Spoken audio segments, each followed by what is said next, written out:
पढ़ाई अगर बर्बाद की जाए तो मूर्ख बनाना आसान हो जाएगा। ग्लोबली अमेरिका में यहां वाले का एक दोस्त वहां पर राष्ट्रपति बना हुआ है, गए थे पिछली बार यहां वाले प्रचार करने। अब की बार ट्रंप सरकार, याद आ रहा है? ये वाला नारा यहां भी लगा था ना, कोई आदमी आया था ना, वो बेच रहे हैं भारत को, मैं चैन से कैसे सो जाऊं, वो लूट रहे हैं भारत को, खामोश मैं कैसे हो जाऊं, हां मैंने कसम उठाई है मैं देश नहीं बिकने दूंगा, सौगंध मुझे इस मिट्टी की मैं देश नहीं झुकने दूंगा। अब यहां के जितने लोग थे, अरे भाई 56 इंच वाला पहली बार आया है, सब धक्का-धक वोट दे गए। उसके बाद पहले बैंक बेच दिया, रेल बेच दिया, एरोप्लेन बेच दिया, कहा था हवाई चप्पल वाले को हवाई जहाज में उड़ाएंगे, हवाई जहाज भी बेच दिया, और नीचे देखा तो हवाई चप्पल भी गायब। अनपढ़ आदमी हो, अगर राजा पढ़ा लिखा होता है तो शिक्षा मुफ्त करता है, और राजा अगर पढ़ा लिखा न हो फिर भी शिक्षा की अहमियत को जानता हो तो कलम और किताब पर 18% जीएसटी टैक्स लगा देता है। नई शिक्षा नीति ला करके पूरी शिक्षा को बेच देता है। क्लोजर मर्जर की पॉलिसी के तहत स्कूल कॉलेज बंद करवा देता है, और अगर जेब में पैसा है तो प्राइवेट स्कूल में पढ़ने जाओ। अब अनपढ़ों की एक भीड़ तैयार हो गई, अनपढ़ लोग भरे पड़े हैं पूरे देश में। चौराहे पर जाइए, अनपढ़ आदमी घुमा रहा है। क्या हुआ भाई, चीन के बारे में कुछ जानते हो? कहा कि नहीं, पाकिस्तान में तो हाहाकार मच गया है। उसको जो फेक न्यूज आ रही है, उसके बाद उसको सच्चा हक नहीं पता कि उसके गांव में भी हाहाकार मच गया, उसके घर में किसी को रोजगार नहीं मिल रहा, उसके भाई बहन को और शिक्षा नहीं मिल रही। पॉकेट मार जब आता है तो पहले उधर दिखाता है, हो देखा कौवा उड़ जाता है, अब पीछे से पॉकेट मार लेता है। आपको दिखाया जा रहा है कि देखो दुनिया में डंका बज रहा है। और उसने भी, अमेरिका वाले ने हार्वर्ड यूनिवर्सिटी का पैसा काट दिया कि यूनिवर्सिटी में पढ़े लिखे लोग तो बहुत ज्यादा कोई फायदा नहीं होता देश को, इसलिए पूरे देश को मूर्ख बनाओ। अब आइए, ये समस्या हो गई। बिहार को मूर्ख बनाने का काम हो रहा है कि नहीं हो रहा है? आप बिहार के लोगों जोर से बोलो। आप सोचते हो कि सारा खराब खराब बात हम ही बोल दें ताकि कुछ नुकसान हो तो हमारा हो, वीडियो इन्हीं का वायरल होगा। आप बताइए बिहार में शिक्षा की स्थिति क्या है? बहुत अच्छी है क्या? गरीबों के बच्चों को अच्छी शिक्षा मिल रही है क्या? शिक्षा खत्म तो नौकरी मिलेगी क्या? जब बेरोजगारों की और अनपढ़ों की भीड़ तैयार हो जाएगी तो इतिहास कैसे पढ़ेगी कि त्रिवेणी संघ क्या किया था, अर्जक संघ क्या किया था। और अभी मुझे मिला कि कोई डॉक्टर साहब हैं, वो देखिए बाबा साहब की जीवनी बांटते हैं। इसको पढ़ेगा कौन? अनपढ़ लोगों की भीड़ तैयार हो गई, शिक्षा बर्बाद हो गई, रोजगार बचा नहीं है। और जब शिक्षा और रोजगार दोनों बर्बाद, तो धर्म के एक नाम पर लड़ाई लड़वाना आसान हो गया कि कठिन हो गया? बताइएगा, जोर से बोलिए। अब उसको यह समझाया जाएगा जैसे एक जमाने में कार्ल मार्क्स ने समझाया होगा, दुनिया के मजदूरों एक हो जाओ, तुम्हारे पास खोने के लिए केवल अपनी बेड़ियां और जंजीरें हैं और पाने के लिए पूरा जहान है ना। अब क्या समझाया जाएगा? भारत के जाहिलों एक हो जाओ, धर्म की लड़ाई बचाने की तुम्हारे ऊपर जिम्मेदारी है, मारे गए तो मोक्ष मिलेगा और जीत गए तो धर्म का राज मिलेगा। बताइए आसान काम है कि नहीं? अगर इसी में पढ़ा लिखा होता बिहार का नौजवान, कोई आईआईटी में पढ़ रहा होता, कोई मेडिकल में पढ़ रहा होता, कोई इंजीनियरिंग कर रहा होता, उसके घर का मां बहन बेटा सब लोग पढ़ाई कर रहे होते, तो कितने पढ़े लिखे लोग धर्म बचाने जाते? जरा हाथ उठा के बता दीजिए, कोई जाता क्या? आज जितने ने दंगाई भीड़ के हिस्सा बनते हैं, इसमें कोई पढ़ा लिखा नौजवान कायदे का है क्या?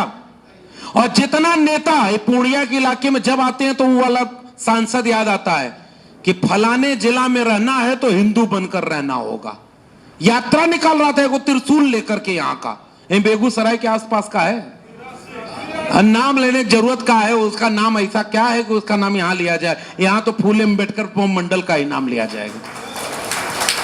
एक आदमी से झगड़ा नहीं है भाई, वो आदमी हट जाएगा, दूसरा त्रिशूल लेके घूमने लगेगा। उस विचारधारा से झगड़ा है। और किसके लिए त्रिशूल लेके घूम रहा था? हमारे लोगों का हक मारने के लिए घूम रहा था। इसलिए धर्म के नाम पर यह जो हो रहा है, इसको बचाना भी बिहार की जिम्मेदारी है। मैं उत्तर प्रदेश में रहा, अभी दिल्ली में रहता हूं। 2024 के चुनाव में उत्तर प्रदेश ने अगर 43 सीटों पर उनको हराया न होता तो आज इस देश का संविधान बचा होता कि नहीं बचा होता? जरा हाथ उठा के बताइए, बचा होता? अगर 43 सीटें बीजेपी को वहां हराई न गई होती तो संविधान वहां पर तो उतना सुरक्षित होता? भाई, उसके बाद आपके यहां का एक आदमी एक बैसाखी दिया हुआ है और एक दक्षिण भारत का आदमी, दोनों के ऊपर मुकदमा था, दोनों को करोड़ों रुपया मिला। यहां वाले की तो तबीयत ठीक नहीं, लोग बताते हैं। अच्छे आदमी हुआ करते थे, एक जमाने में समाजवादी आंदोलन से निकले हुए थे। और सोचिए समाजवादी लोग कहां जाकर के क्या हो रहे हैं। और सोचिए ये कितना बड़ा इस देश के साथ अन्याय हो रहा है, क्योंकि अब वो कमजोर हो गए और दोनों लोगों ने उनको बैसाखी दी है। लेकिन याद रखना बिहार के लोगों, अब आखिरी में अपनी बात समेट रहा हूं कि आपको करना क्या, आपकी जिम्मेदारी क्या है। हरियाणा चुनाव उसके बाद वो जीत गए, पता है ना कैसे जीते? गांव में घुसने नहीं दे रहे थे वहां के लोग प्रचार करने, क्योंकि किसान आंदोलन में वहां के लोग मारे गए थे। बहुत गौर से समझना बिहार के लोगों, आप समझदार और जागरूक लोग हैं, आपके ऊपर जिम्मेदारी बहुत ज्यादा है। ऐसे ही नहीं, ये इतिहास त्रिवेणी संघ का, अर्जक संघ का मैं बता रहा था। इतिहास संघर्ष का आपका है। डोला प्रथा के खिलाफ यहां के माले के लोगों ने लड़ाई लड़ी, जमीन के बराबर हक के लिए यहां के लोगों का नरसंहार हुआ, कुर्बानी दी, मारे गए लोग। उसके बाद तो थोड़ी बराबरी हासिल हुई थी। अब आप उस मोड़ पर खड़े हैं। केवल वो दिन लौटेगा नहीं, भूल मत, भ्रम में मत रहिएगा, उससे बुरा दिन आपका इंतजार करेगा। क्यों? क्योंकि बिहार के चुनाव के पहले हरियाणा में जहां लोग घुसने नहीं दे रहा था, जहां उस पार्टी के नेता कह रहे थे कि नहीं जीत पाएंगे, आज उन्हीं की सरकार है। गौर से समझना खतरा क्या है। भैया, हरियाणा में उनकी सरकार है कि नहीं है? और वहां कोई माहौल उनका जीत का नहीं था। फिर वो गए महाराष्ट्र। महाराष्ट्र में नोटबंदी का सारा पैसा सदुपयोग किया गया। जितना अपना पूरा देश भर में कार्यालय बनाने से जितना पैसा बच गया था, सब महाराष्ट्र में इस्तेमाल हुआ। दो पॉलिटिकल पार्टी को खरीद लिया गया। उसके बाद चुनाव हुआ और मैं महाराष्ट्र जाता हूं। बिहार के लोगों बहुत गौर से सुनना, वहां के आदमियों ने बताया 6 महीने पहले से गांव गांव में मुफ्त में वो चीजें बांटी जा रही थी और लोगों से पूछा जा रहा था तुमको क्या चाहिए, लो हम ट्रक भर के ले आए, तुमको दे रहे हैं। लालच, ताकि अपना वोट बेच दो। दूसरा, वोट काट लिए गए वोटर लिस्ट से और पुराने फर्जी वोटर उसमें डलवा दिए गए। चुनाव आयोग के सामने आजाद भारत में पहली बार पूरा महाराष्ट्र का विपक्षी दल खड़ा होकर के बोलता है कि जितने वहां जनसंख्या नहीं है उससे ज्यादा वहां पर वोटर हो गए। कुछ हुआ इस देश में? लोकतंत्र बचा है क्या? चुनाव आयोग बचा होता तो संभव है क्या? मान लीजिए गांव में 100 लोग हैं, उसमें बच्चे भी होंगे, 18 साल से कम उम्र के लोग हैं, तो जितने 18 साल से कम उम्र है वो सब भी वोटर हैं और कुछ लोग मर गए वो वोटर हैं। पहले के जमाने में एगो चुटकुला वाला सीन आता है, यूट्यूब पर बड़ा वायरल होता है। एक आदमी आया जिस दिन वोटिंग हो रही थी और वोट डालने गया और जब वो स्याही लग रही थी तो कर्मचारी से पूछा कि जरा इसमें देखिएगा सुनीता देवी आई थी क्या वोट डालने? तो वो देख करके बोला हाँ आई तो थी, वोट डाल के चली गई। वो आदमी लगा जोर जोर से रोने। वो कर्मचारी पूछा क्या हुआ, क्यों रो रहे हैं? कही कि उसको मरे 15 साल हो गया, हर बार आती है चुपचाप वोट डाल के चली जाती है, मिल भी नहीं पाता हूं मैं। इससे क्या समझ में आता है? इस कहानी से हमें क्या शिक्षा मिलती है?